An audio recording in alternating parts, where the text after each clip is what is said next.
è l'Italia delle piccole imprese. Non spegnete questa luce.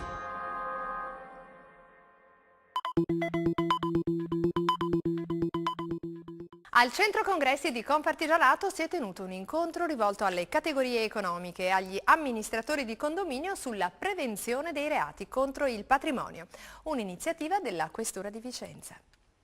Pare di risentire ciò che nel 2008 disse al Parlamento l'allora capo della polizia Antonio Manganelli. In Italia non esiste la certezza della pena, afferma il vicequestore Michele Marchese.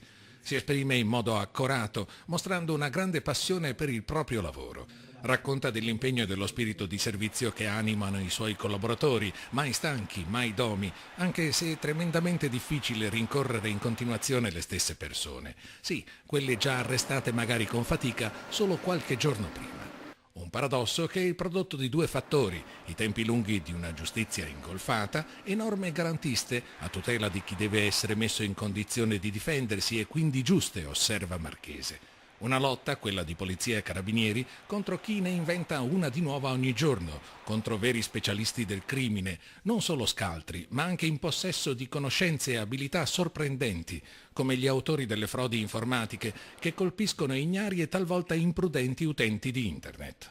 L'ultima è di coloro che arrivano ad inserirsi nello scambio di mail tra committente e fornitore, riuscendo a farsi accreditare il corrispettivo della fornitura. Meglio allora investire nella prevenzione ed è per questo che la Questura ha promosso una serie di iniziative per suggerire buone pratiche e per invitare i cittadini alla collaborazione, al dialogo. Chiamateci ogni qualvolta notate qualcosa di sospetto, senza farvi problemi, ha ripetuto più volte Marchese, intervenuto all'incontro rivolto alle categorie economiche assieme alle colleghe Paola Sulis e Barbara Bartoli, responsabili rispettivamente delle volanti e della polizia postale. Noi naturalmente lavoriamo da un punto di vista preventivo attraverso i servizi di controllo del territorio, da un punto di vista repressivo dopo gli eventi, e stiamo cercando appunto una collaborazione, di una partecipazione attiva anche delle stesse associazioni di categoria per includere proprio in questo meccanismo di prevenzione chiunque.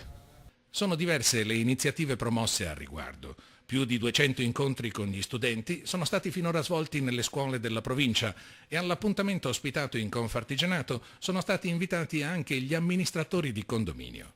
Il questore di Vicenza Angelo Sanna ha tenuto opportuno e rilevante coinvolgerli in questo meccanismo, quali naturalmente referenti di tutte le abitazioni che purtroppo costituiscono le parti offese in misura maggiore rispetto a questi reati di cui stiamo parlando. Due agili guide, destinate rispettivamente alle imprese e ai cittadini, sono state realizzate con il contributo grafico degli allievi dell'Istituto Montagna. I file sono disponibili nel sito confartigianatovicenza.it.